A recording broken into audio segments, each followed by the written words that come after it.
Bien, ahora sí. Muy buenos días. Vamos a comenzar entonces esta segunda sesión de los webinars de investigación del programa Unicervitate, estas becas de investigación que abordan distintos tópicos del aprendizaje-servicio en educación superior. Y hoy vamos a tener dos presentaciones y quiero comenzar inmediatamente con la primera que nos va a acompañar. Es Rodrigo de Andrade. Rodrigo es doctor y licenciado en teología, máster en políticas públicas, especialista en gestión pastoral y licenciado en historia. Él además es gerente de extensión universitaria y aprendizaje servicio en la Pontificia Universidad Católica de Paraná, miembro del Comité Científico Internacional del Pacto Educativo Global e integrante de la coordinación del Dicasterio para la Educación de la Arquidiócesis de Curitiba. Rodrigo hoy nos va a compartir su presentación llamada Dimensiones de la espiritualidad en el aprendizaje-servicio, elementos constitutivos y percepciones estudiantiles desde la Universidad Católica. Rodrigo, bienvenido. Tienes 20 minutos para presentar. Perfecto, muy buenos días. Gracias, Manuel. Gracias a todos y todas por la presencia. Es un gusto para mí hablar desde Brasil y desde esta investigación que hacemos con 3 universidades. Además de yo responder por la Pontificia Universidad Católica de Paraná, tendremos también la Pontificia Universidad de Rio Grande do Sul, en Brasil, y también la Pontificia Universidad Católica de Campinas, que hacen parte de esta investigación. Incluso está acá, creo que con nosotros, acompañándonos, la Patricia, que es la representante de la PUC de Rio Grande do Sul, y también Rafaela, que también hace parte de la PUC de Paraná, y las dos también están en la investigación con nosotros. Muy bien. Me permitan partir a la pantalla justamente para hablar de esta investigación que ya les digo de antemano que es una investigación que está en curso, no está aún terminada, justamente porque tuvimos algunos contratiempos que después voy también a hablar, pero es una construcción bonita que estamos haciendo con 3 universidades de Brasil y 3 grandes universidades de Brasil y que hace poco tiempo conocen el concepto de aprendizaje-servicio, embora se practique aprendizaje-servicio a mucho tiempo en estas universidades. Justamente como hablaba Manuel, nuestra investigación se llama Dimensiones de la espiritualidad en el aprendizaje-servicio, elementos constitutivos de percepciones estudiantiles desde la Universidad Católica. Y tendremos entonces como investigadores involucrados en esta investigación, yo, Rodrigo, también Rafaela, como hablaba ahora, de la PUC Paraná, Patricia, de la PUC de Rio Grande do Sul, Jefferson, de la PUC Campinas, y también Felipe. Felipe es doctorando de la USP en Brasil, pero trabaja con nosotros en el Grupo Marista, y justamente su investigación de doctorado está trabajando justamente con el aprendizaje-servicio y por eso se invitó para participar también de esta investigación. Entonces, estos son los investigadores involucrados. Cuando tuvimos la idea de esta investigación, justamente a partir de tres percepciones. Una es de la creciente integración de dimensiones educativas. En la educación se habla mucho de la integración cognitiva, ética, socioemocionales.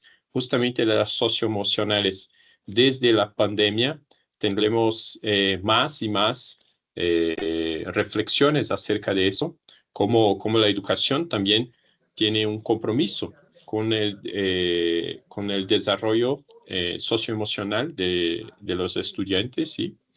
Después también se habla mucho desde hace tiempo del papel de la espiritualidad en la formación, especialmente en las universidades católicas. Esto es presente a mucho tiempo, pero la espiritualidad es siempre un área un poco nebulosa porque no se sabe justamente de cuál espiritualidad se habla y muchas veces se mistura un poco con el concepto de religiosidad. Entonces, es algo también para trabajarnos. Y por último, la articulación vía aprendizaje-servicio, que justamente trabaja la formación integral. Y si hablamos de una formación integral, es necesario justamente trabajar también la espiritualidad. No se puede hablar de formación integral sin contemplar esta dimensión, ¿sí? Por eso, nuestro objetivo general de la investigación es justamente investigar los elementos constitutivos de la espiritualidad inherente a aprendizaje-servicio a través de la percepción estudiantil sobre los esfuerzos institucionales y la promoción de oportunidades generadoras de sentido y su impacto en el alto desarrollo espiritual de los estudiantes. Vean que aquí estoy hablando de una espiritualidad inherente al aprendizaje-servicio, justamente porque esto es importante, que no se trata de una espiritualidad tal vez de un aspecto más próximo de la religiosidad o de una confesionalidad institucional, algo así, pero es una espiritualidad inherente al aprendizaje-servicio, o sea, algo que da sentido a lo que los estudiantes hacen y también a sus vidas. Por eso es una característica importante de marcarnos desde el inicio, porque no estamos hablando de cualquier otra, y que todas son muy, muy valiosas, pero para nosotros acá es justamente una espiritualidad inherente al aprendizaje-servicio, o sea, desde la experiencia del aprendizaje-servicio. Por eso, nuestros objetivos específicos son de identificar los elementos constitutivos. ¿Qué son los elementos constitutivos? Justamente lo que pertenece a esta espiritualidad, lo que hace parte de esta espiritualidad. Cuando hablamos de una espiritualidad, hay muchas cosas que podemos contemplar dentro de ella. Pero aquí necesitamos investigar y conocer cuáles son los elementos constitutivos de esta espiritualidad desde el aprendizaje-servicio. Entonces, a partir del diálogo con grupos focales, con estudiantes de las 3 universidades, estudiantes justamente que pasaron por experiencia de aprendizaje-servicio. Después, analizar la percepción de estos estudiantes sobre cómo la universidad promueve oportunidades, justamente porque es difícil tal vez mensurar, medir la espiritualidad y también los elementos constitutivos, pero la percepción estudiantil acerca de cómo la universidad trabaja, promueve estos elementos, así es posible, sí, trabajarlos. Entonces, eso es justamente esto que necesitamos investigar. Después, investigar el impacto de estas oportunidades en el autodesarrollo espiritual de los estudiantes. O sea, si el segundo objetivo específico es de un esfuerzo de la universidad, el tercer objetivo específico es del efecto de este esfuerzo en torno de los estudiantes para su autodesarrollo espiritual.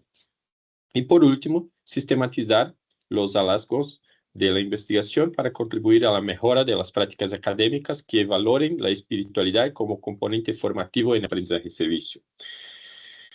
Muy bien.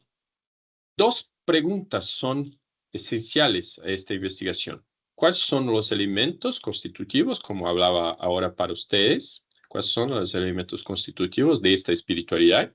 Y después, ¿cómo perciben los estudiantes los esfuerzos institucionales en la promoción de las oportunidades que favorecen este desarrollo espiritual? Todo esto que estamos hablando, hablo desde una experiencia que tuvimos hace algunos años en la PUC de Paraná, que es lo que llamamos de el diploma de gente buena, que es una investigación que hicimos justamente para investigar los atributos identitarios, lo que llamamos de atributos identitarios de la PUC Paraná. Y es justamente en esta metodología de esfuerzo y efecto. Es cómo los estudiantes perciben lo esfuerzo de la universidad, de la institución, para transmitir algunos valores, algunas perspectivas, y también cómo los estudiantes después internalizan esto en su práctica y sus vidas. Entonces, es una metodología de esfuerzo y efecto, ¿sí? Y bueno, es también una investigación de enfoque cualitativo, como se puede percibir, exploratorio, interpretativo, con revisión bibliográfica y documental, y a partir de grupos focales con estudiantes de las 3 universidades. A partir de eso, nuestra revisión bibliográfica está muy centrada en la conocida obra de Claes de Universitate, que es de la espiritualidad y educación superior. También recurrimos a Paul Ricoeur con la reflexión de los nuevos retos. Después también un discurso del cardenal Tolentino de Mendoza,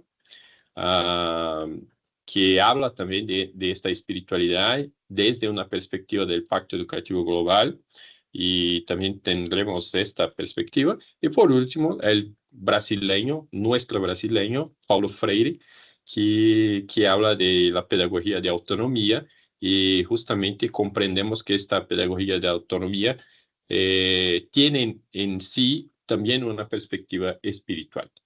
Muy bien. Desde esta revisión bibliográfica tendremos entonces algunas premisas que son de que, perdón, necesito compartir nuevamente. Acá está.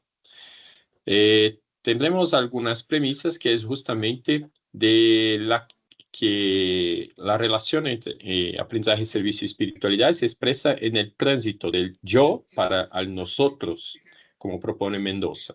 El ser humano es interpelado por el rostro del otro, y el desafío fundamental radica en la relación entre identidad y autoridad, como dice Ricoeur. Después, la pedagogía de Freire refuerza esta perspectiva al proponer que el conocimiento se construya en un proceso dialógico y reflexivo, donde el estudiante comprende su trayectoria en un contexto social más amplio. Para Priscila y Pushpalata, que está en la obra de Universitate, es justamente la espiritualidad que nos pone en relación con los demás a través de la asistencia y el compromiso. El aprendizaje y servicio predispone a la reciprocidad entre quien da y quien recibe, a las relaciones horizontales y al respeto por la dignidad de cada persona.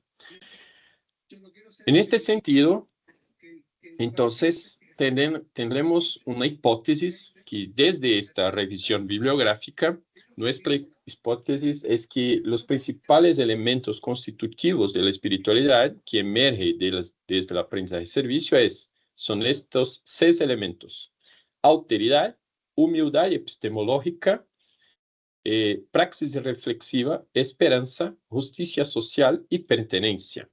Entonces, esto es nuestra hipótesis que ahora deseamos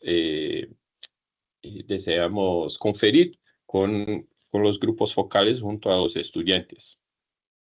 Para eso, estructuramos un cuestionario para los grupos focales que tiene 4 blocos. Un primer bloco, como siempre se hace, de caracterización del grupo, después del escenario y de experiencias no proyecto de aprendizaje-servicio, como es la experiencia de los estudiantes en los proyectos. En tercer bloco de espiritualidad y aprendizaje-servicio, justamente. Y por último, las perspectivas de pronósticos desde el proyecto de aprendizaje-servicio donde participan los estudiantes. Cuestionario es justamente un cuestionario que va a ser aplicado ahora, justamente porque tuvimos un retraso muy grande en la aprobación en los comités de ética de investigación. En Brasil tendremos una plataforma única nacional de sumisión de las investigaciones, pero cada universidad tiene su comité de ética. Y entonces tuvimos la aprobación ahora en abril en la PUC Paraná, después se pasó en la PUC Rio Grande do Sul en 11 de mayo, y justamente hoy tuvimos la aprobación en el Comité de Ética de la PUC Campinas. Entonces, ahora es que podemos justamente aplicar la investigación junto a los grupos focales con los estudiantes. Entonces, hablaba justamente de algunas dificultades que tuvimos en esta investigación. Pueden percibir, creo que muchos de ustedes también ya trabajaron en una perspectiva multiinstitucional. Entonces, los alineamientos institucionales entre las 3 universidades fue algo también un poco lento, justamente porque involucra muchas personas.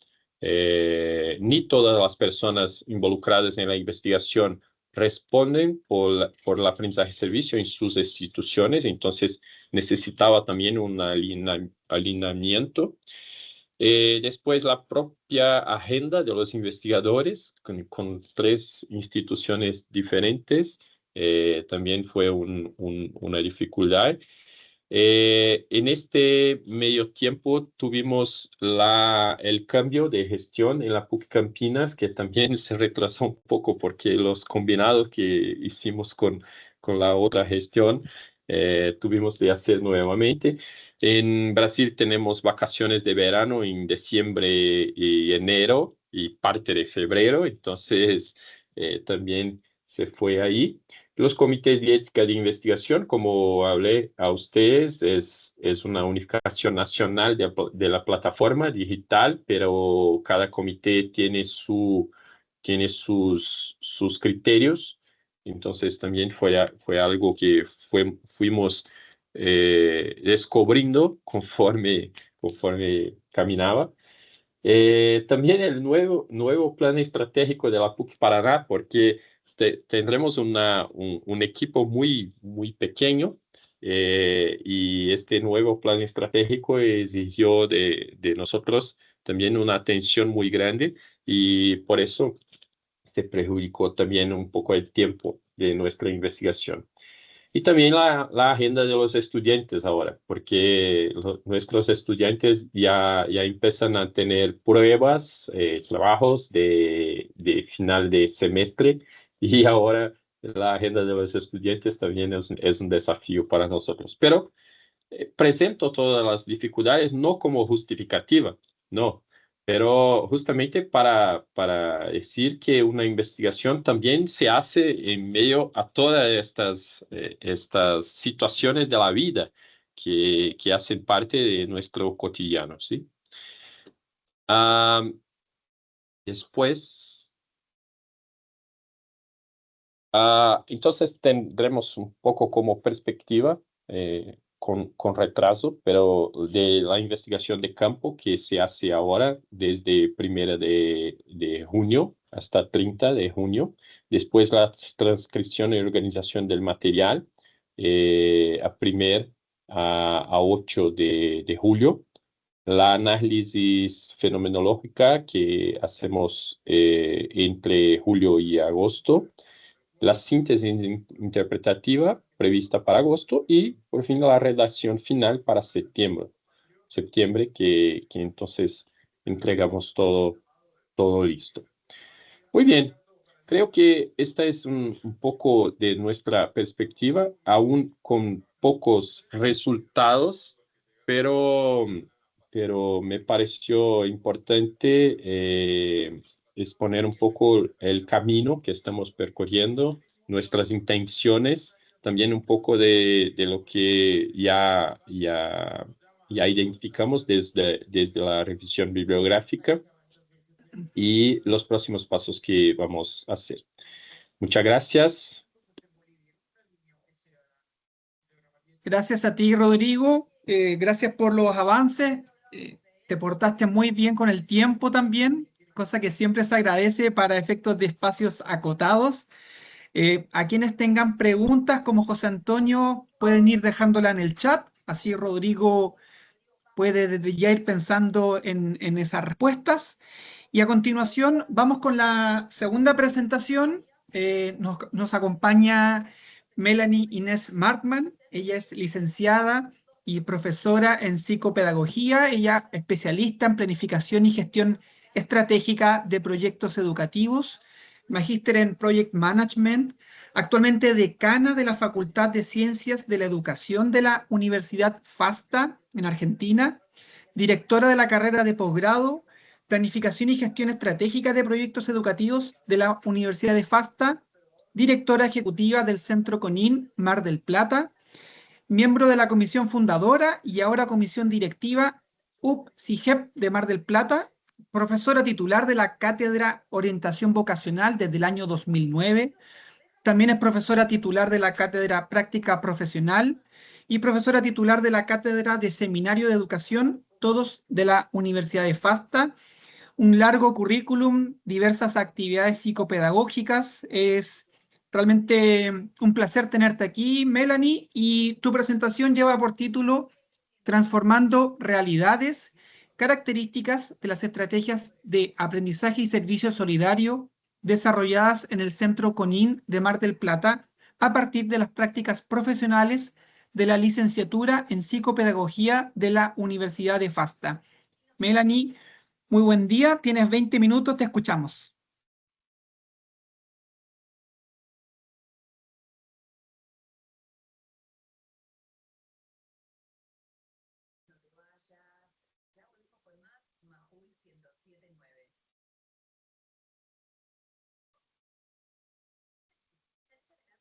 Está silenciada, Melanie.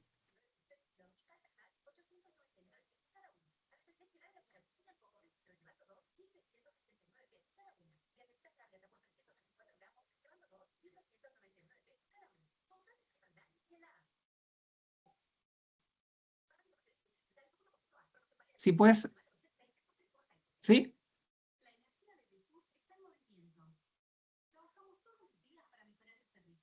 Va de Seguimos nuevo. sin escucharte. Ahí sí, ahí sí. ¿Ahí me escucha? Sí, perfecto. Ahora no, ahora no. ¿Ahora sí? Ahí sí. Bien. Vamos entonces nuevamente con la presentación. Disculpen, ¿eh?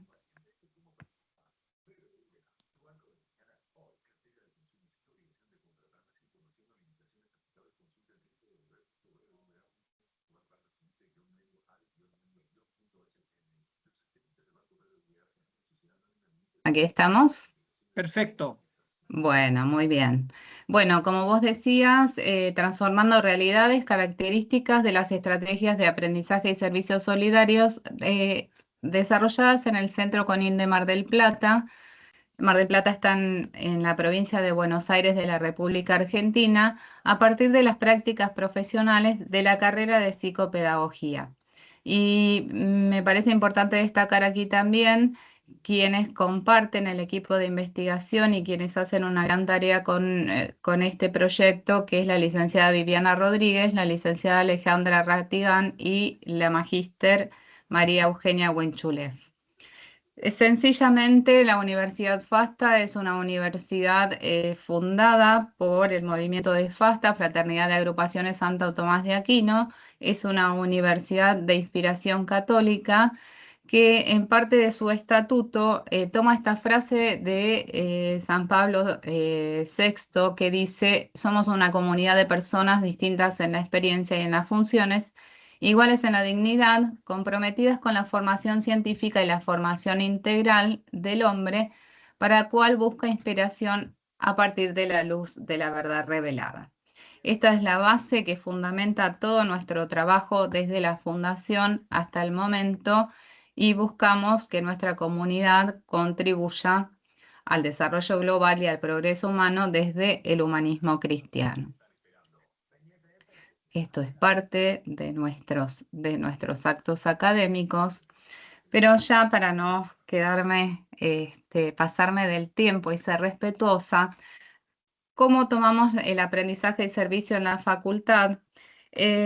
Antes de iniciar, quiero decir dos cosas. Sencillamente, el agradecer esta posibilidad de acceder a esta beca de investigación, en este caso Universitate, y por otro lado, que venimos trabajando el aprendizaje en servicio hace más de 15 años en la universidad y específicamente en la facultad.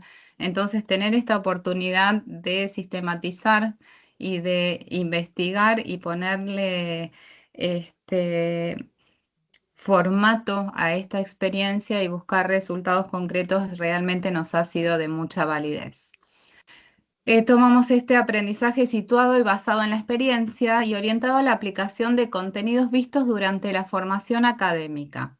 Estos contenidos que se vieron en la Facultad de Ciencias de la Educación por los estudiantes de psicopedagogía y que buscan llevarse a la práctica mediante servicios desarrollados en el ámbito de alta vulnerabilidad, que es el lugar donde nosotros hicimos nuestra investigación. ¿Dónde se centraliza en la facultad? En una asignatura que se denomina Seminario de Educación, que es parte del currículum de la carrera y que su propósito justamente es integrar los conceptos adquiridos a partir de la implementación de programas que buscan responder a este doble objetivo.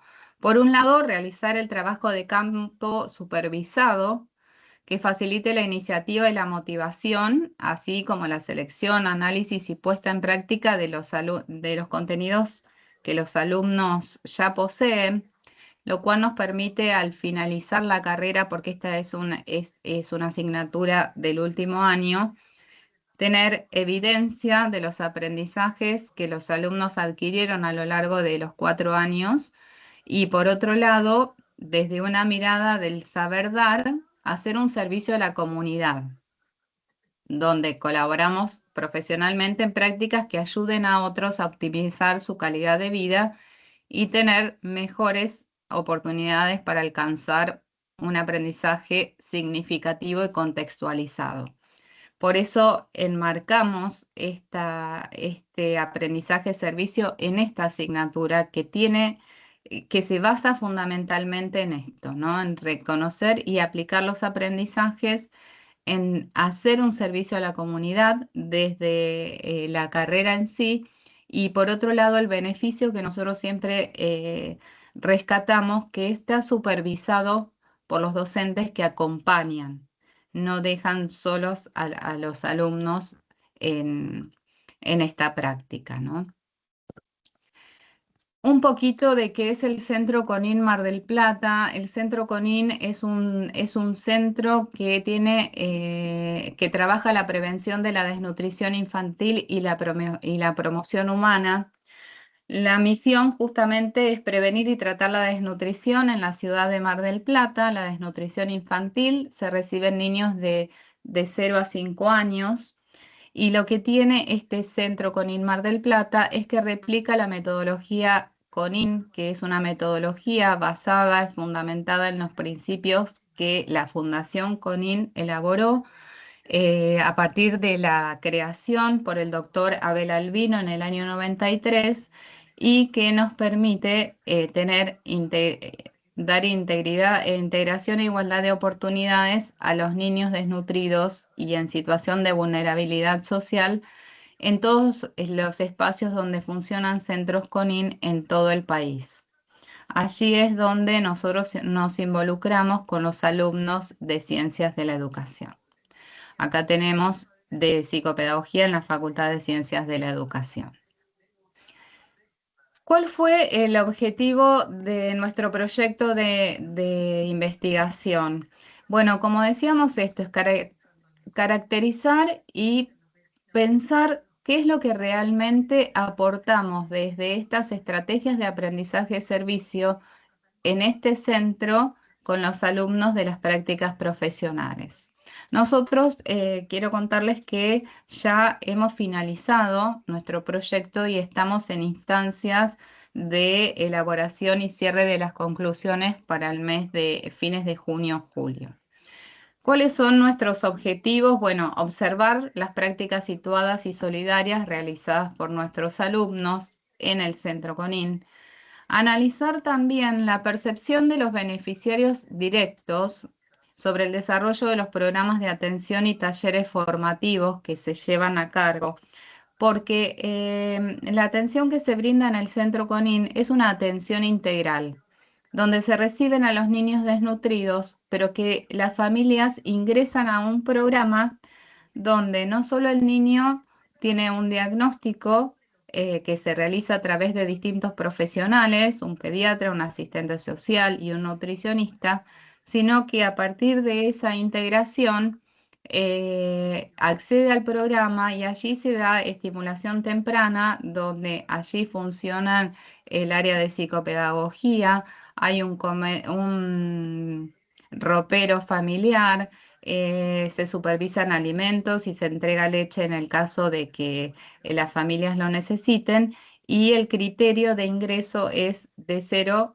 hasta 5 años.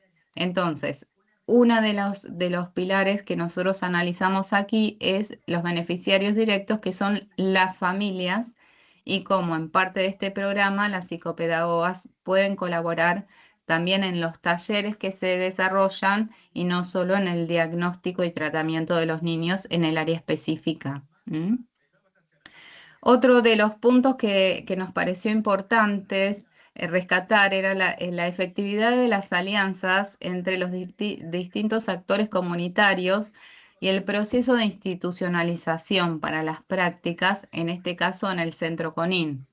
Y por último, describir los desafíos y los beneficios de la implementación de la metodología de aprendizaje-servicio que atraviesa todas las prácticas propuestas por esta asignatura en particular y que llevamos a cabo aquí en el Centro CONIN.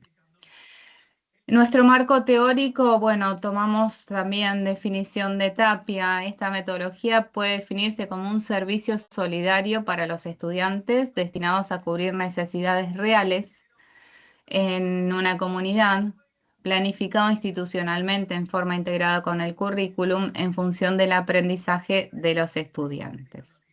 Y la otra definición que también tomamos dentro de la bibliografía, cuando una persona en proceso de aprendizaje se enfrenta al desafío de responder a un amplio abanico de situaciones reales, consolida en sí un conocimiento significativo, contextualizado y transferible, donde se fomenta su capacidad de aplicar lo aprendido, y esto genera que las personas se involucren de manera consciente en el proceso de aprendizaje.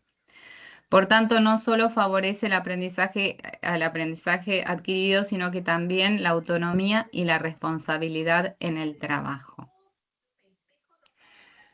¿Qué metodología utilizamos también en este tipo de investigación? Hicimos un enfoque mixto, cualitativo y cuantitativo, centrado en el estudio de casos del Centro CONIN de Mar del Plata.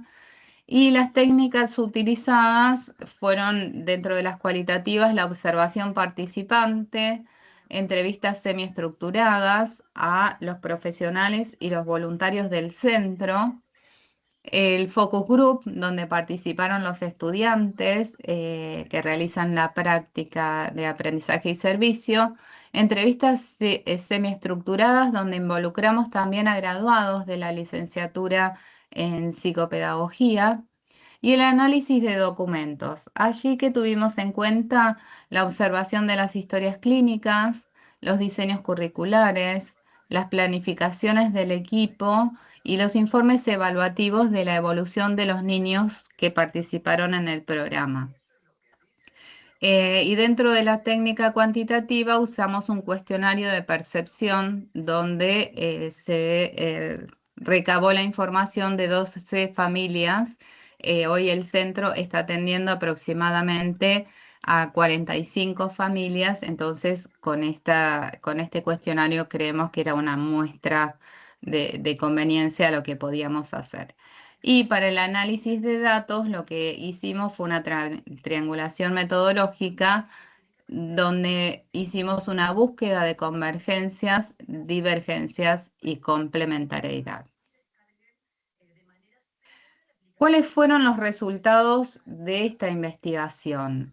Respecto del focus group, dimos cuenta que el dispositivo pedagógico tiene alto impacto en la realidad del centro, que hay una síntesis eficaz entre la formación académica y la responsabilidad social.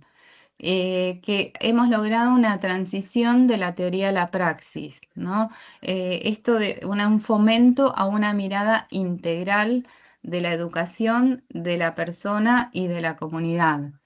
Hay un refuerzo también de la identidad profesional, no es solo una formación curricular o técnica, sino que existe este otro paso que es la consolidación del compromiso ético y social por parte de los alumnos en las comunidades. Respecto del segundo, que es el cuestionario a las familias, las respuestas de las familias fue respecto a la presencia de los practicantes, un 100% satisfactorio.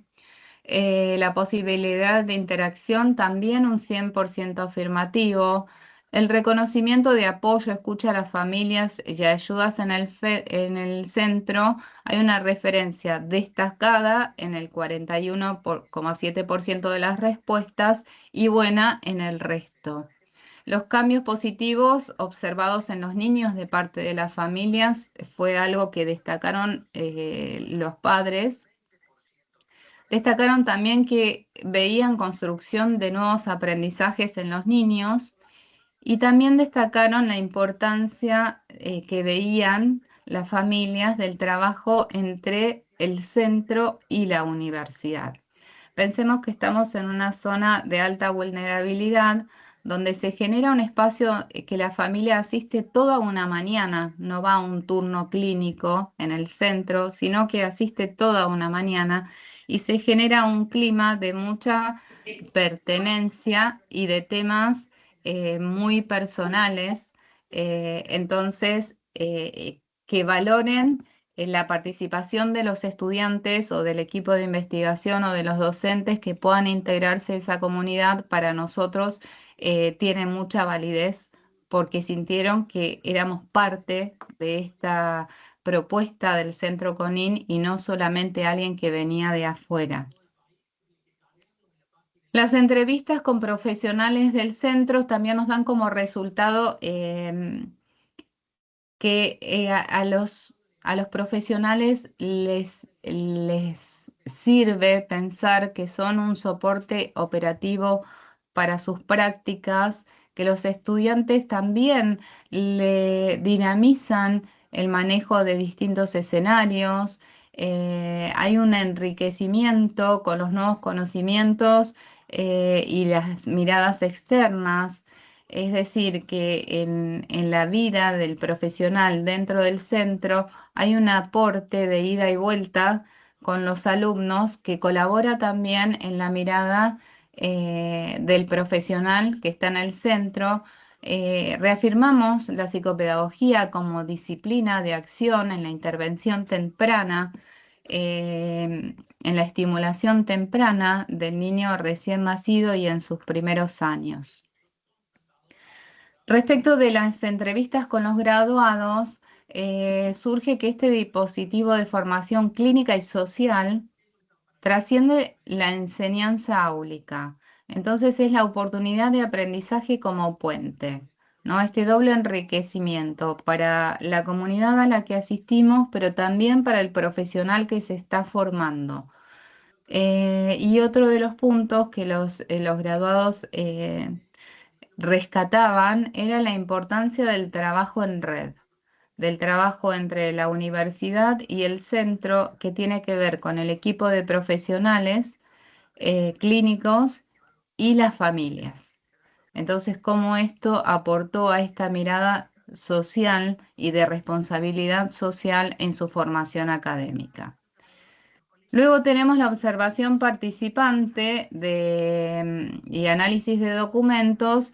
Entonces, bueno, ahí logramos mayor investigación por parte de los estudiantes, mayores saberes, competencias profesionales distintas, evolución de historias clínicas. Los alumnos que se integraron a las prácticas pudieron evolucionar historias clínicas, que es un trabajo más técnico, elaboraron planes de trabajos y también elaboraron informes que tenían que ver con el seguimiento de los casos que hicieron durante la puesta en marcha de este plan.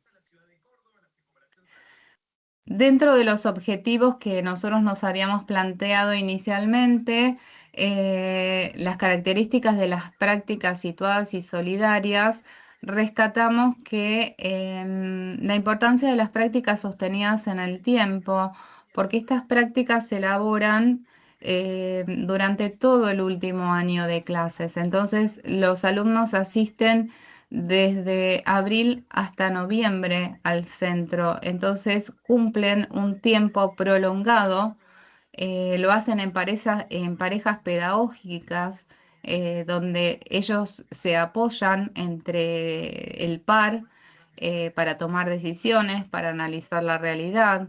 Hay un protagonismo de los estudiantes, porque justamente lo que nos planteamos es que ellos puedan salir al campo y nosotros los acompañemos, pero que puedan tomar sus propias decisiones. Entonces, lleva al logro de mejores competencias profesionales al finalizar la carrera, y también las intervenciones pedagógicas, que son saberes adquiridos en la formación pedagógica, en la formación académica, que se ponen de manifiesto en la práctica en el Centro CONIC.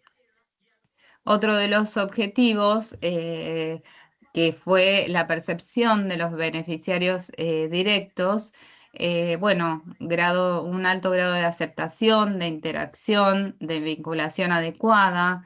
Y acá pusimos algunas de los aportes que hicieron las familias, de los cambios que vieron en sus niños, que encuentran que hay mayor sociabilización y juego, cambios en la conducta, mejoras en las pautas y el aprendizaje, avances en el desarrollo motor, crecimiento y mejor adaptación. Acá tengamos en cuenta que algunas de las pautas que estamos dando son en niños muy pequeños, ¿sí?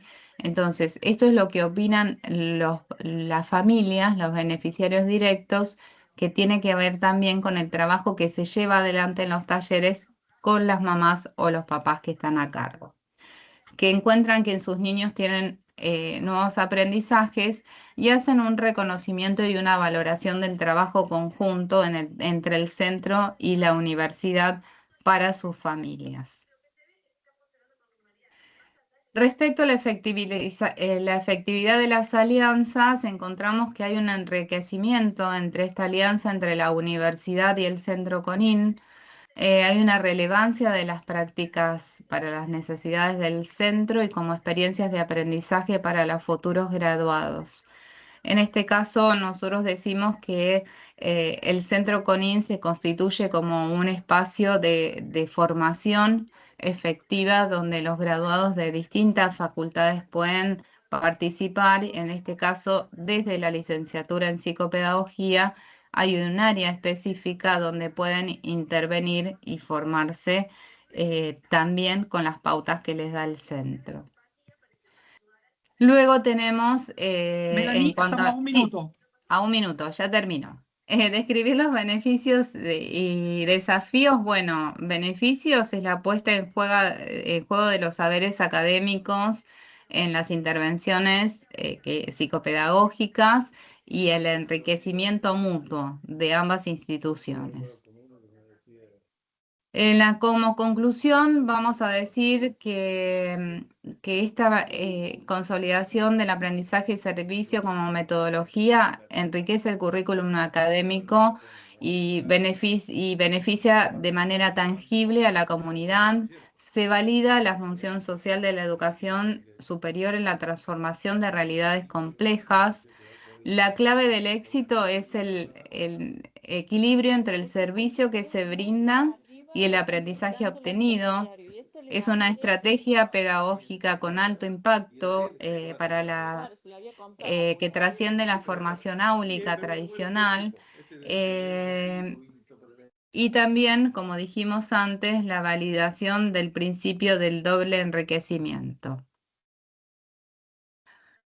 La aplicación en contextos de vulnerabilidad nos permite fortalecer las competencias profesionales clínicas de la psicopedagogía, pero a la vez es un catalizador emocional que prepara el futuro profesional de la universidad, en este caso, para enfrentar la realidad social, transformando el saber hacer en un saber estar con el otro, ponernos en el lugar del otro y ayudar a los que más lo necesitan.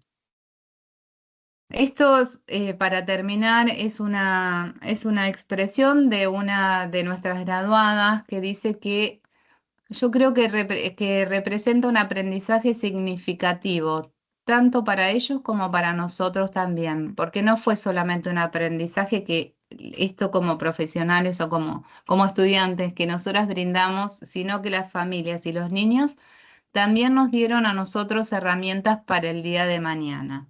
Esto es Agustina, una estudiante avanzada de la carrera respecto a su experiencia en el Centro CONIF. Muchas gracias. Muchas gracias a ti, Melanie, por tu presentación. Estamos más o menos bien en el tiempo, nos pasamos un poco, pero es lo normal. Así que ahora les quiero pedir a quienes deseen hacer alguna pregunta que levanten su mano. En principio, si podemos escuchar su voz, sería mucho mejor. Mientras tanto, me adelanto, habían un par de preguntas para Rodrigo en el chat que fueron dejando mientras Melanie iba presentando. Tal vez si pudieras, Rodrigo, profundizar en una pregunta que nos dejaron sobre si las y los estudiantes encuentran la relación entre espiritualidad y participar en aprendizaje-servicio. Sí, Manuel, muy bien. Estaba justamente contestando a esta pregunta ahora, porque comprendemos que algunos estudiantes perciben esta relación directa de espiritualidad y su práctica de aprendizaje-servicio, pero otros ni tanto. Sin embargo, presentan, como escribía ahí, presentan valores, sentimientos, sentidos que son oriundos, son propios de la práctica de aprendizaje-servicio y que nosotros como investigadores comprendemos que hace parte de una comprensión de espiritualidad. Entonces, embora los estudiantes no traduzcan así directamente, para nosotros estos elementos que presentan tienen relación directa con una perspectiva espiritual, como comprendemos. Entonces, creo que es un poco justamente esta nuestra investigación en este momento, comprender cuáles son estos elementos y interpretar, comprender cómo se relaciona a partir de una perspectiva teórica cómo se relacionan con la comprensión de espiritualidad. Entonces, creo que es un poco por ahí, Manuel. Bien, tal vez, si bien Melanie, tu trabajo de investigación no aborda la dimensión espiritual, eh, pero si por ahí nos puedes comentar, como desde tu percepción, cómo esto se relaciona, la identidad de la universidad también en este tipo de proyectos, si los participantes lo perciben o más bien queda como en un ámbito teórico y se enfoca más en lo práctico. ¿Cómo ves eso? Gracias por la oportunidad, Manuel. Justamente lo que nosotros hacemos es cerrar todos los años con esta práctica y específicamente aquí. Los alumnos lo perciben realmente como algo diferencial, el trabajar, quizás no con el nombre de espiritualidad. Me encantó escuchar la propuesta de Rodrigo, quizás no lo ponemos con esas palabras, pero la formación integral viendo la responsabilidad social, el compromiso con los más vulnerables, lo que a ellos les aporta, que no es solo conocimiento, sino que engrandece su conciencia social, emocional y también ética para sus trabajos, ¿no? Tener conciencia de que el profesional no se forma únicamente con conocimientos técnicos, sino que es un profesional que se inserta en la sociedad y que también hay un modo de insertarse donde pueden brindar a aquellos que más lo necesitan. Sobre todo esto, ¿no?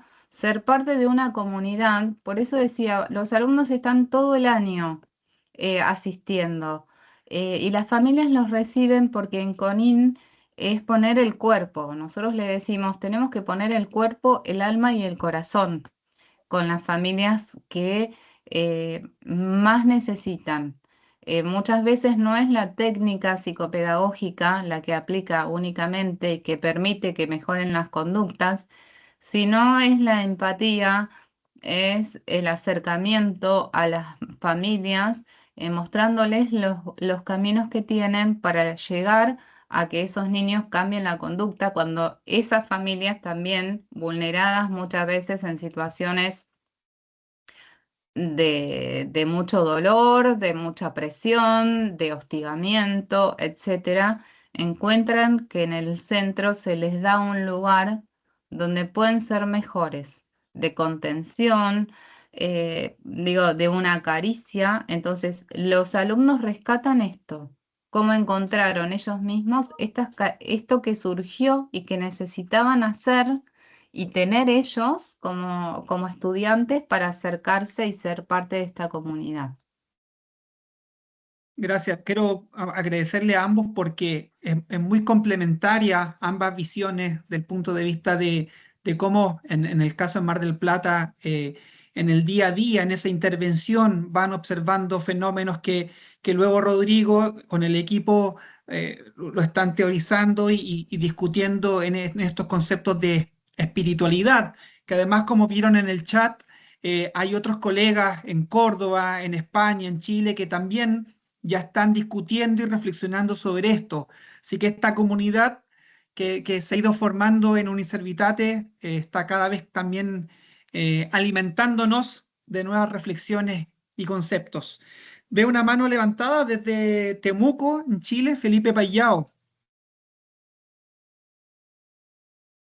Hola, buenas a todos y a todas. Miren, yo creo que felicitar las dos presentaciones. Específicamente, yo soy sociólogo y también tengo un magíster en ciencias religiosas. Y mi pregunta es para los dos, frente a este tema de- de espiritualidad, de creencia. Vemos cómo en América Latina la secularización ha ido aumentando, sobre todo en países como en Chile. Eh, y en este caso, el aumento de este fenómeno de los nones, que son agnósticos, ateos o creyentes sin afiliación, eh, ¿cómo ustedes ven estas preguntas tanto espirituales frente a estudiantes o docentes que no tienen este tipo de creencia o no tienen el sentido de la espiritualidad? ¿Ya? ¿Cómo se enfrentan ustedes a este, se podría decir, fenómeno que está está visto también en nuestras aulas.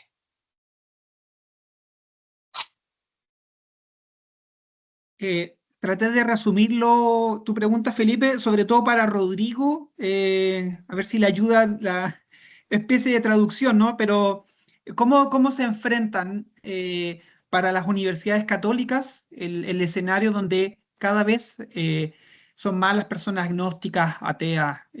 Parto contigo, Melanie, y luego Rodrigo.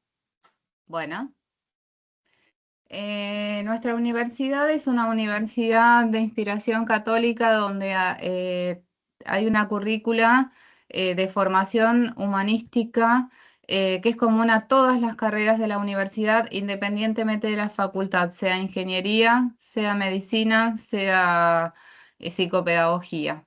A través de esa currícula que comparten los alumnos se trabajan la antropología filosófica, la teología, la filosofía y la ética. Los alumnos que ingresan a la universidad pueden tener distintas religiones, pero los principios que fundamentan la universidad son a los que no resignamos, ¿verdad? Entonces, si bien no hay una propuesta de que una propuesta obligatoria de que asistan, se promueve el inicio de clases con algunas actividades religiosas, hay un área de pastoral universitaria, entonces tienen a la mano el acceso a estas oportunidades. Como yo les digo, es una universidad donde asisten distintas religiones y donde obviamente la secularización está como en todos los países, pero sí lo planteamos desde la visión integral y siempre la visión integral, como decía Rodrigo, tiene la mirada espiritual. Podemos ponerle una formación o una religión católica o judía o cual fuera, pero siempre tiene que haber una mirada detrás que forme integralmente.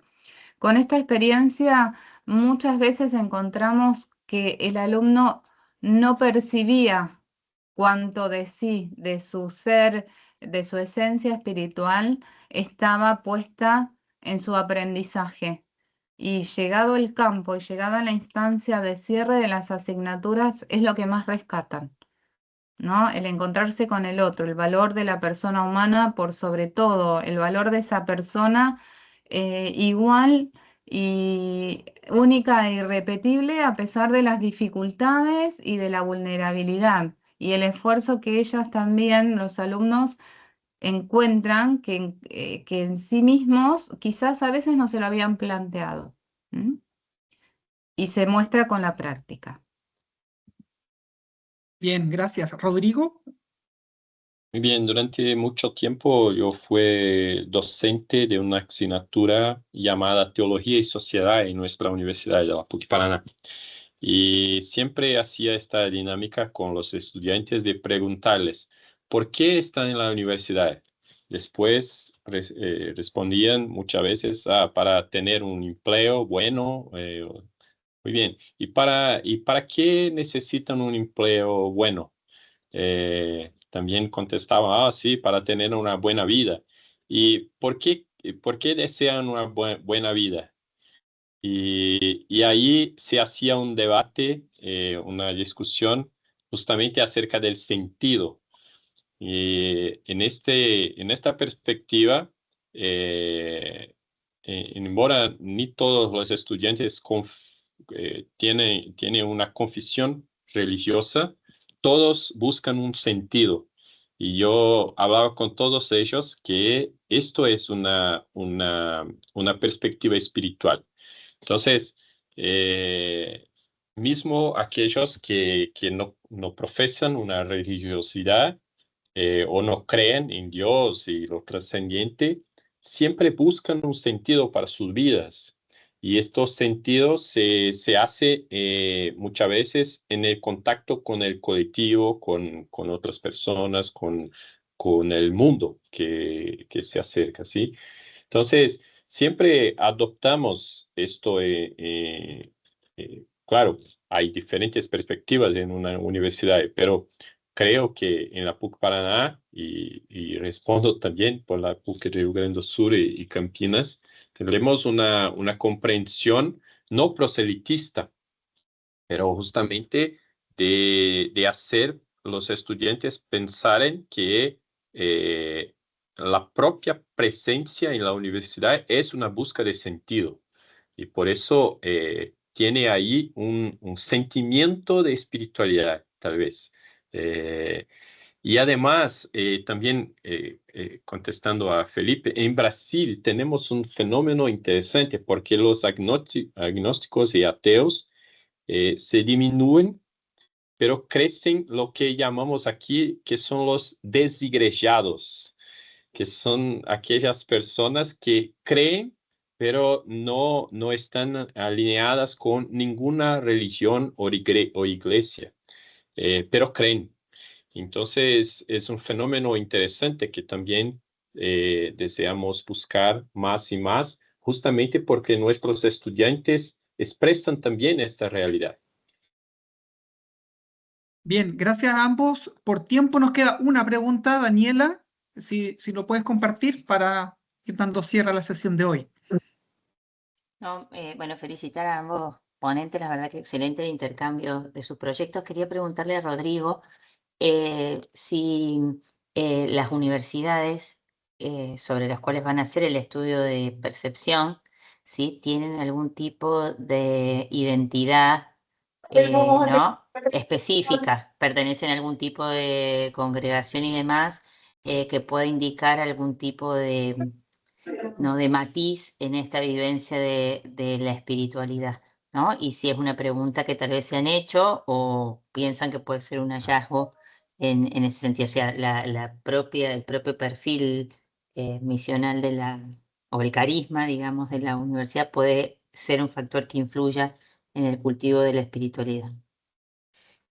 Gracias, Daniela, por la pregunta, porque justamente cuando pensamos en el proyecto de la investigación, esto fue una preocupación nuestra porque PUC de Paraná y PUC de Río Grande do Sur son universidades maristas, pero la PUC Campinas no. La PUC Campinas es vinculada directamente a la diócesis de Campinas, entonces no tiene una congregación o un carisma específico. Justamente ahora estamos curiosos, ansiosos para conocer las respuestas de los estudiantes y comprender si las respuestas de los estudiantes de PUC Paraná y PUC de Río Grande do Sul son diferentes de Campinas o no, porque creemos justamente eso. Tal vez hay elementos del carisma marista que pueden influenciar de alguna manera en el Paraná y Río Grande do Sur y no en Campinas. O tal vez no, sea algo que sea común a las tres universidades. Pero son escenas de los próximos capítulos.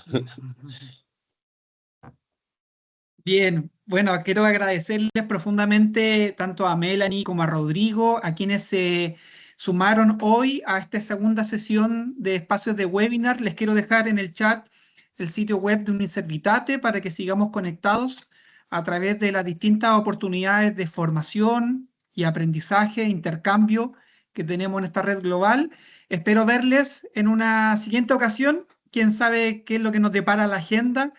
Muy bienvenidos para cualquier otro espacio en donde podamos contribuir a esta reflexión. Muchas gracias por estar acá y espero que tengan una gran semana. Que estén muy bien. Muchas gracias por la oportunidad. Saludos a todos. Adiós, adiós. Adiós. Gracias.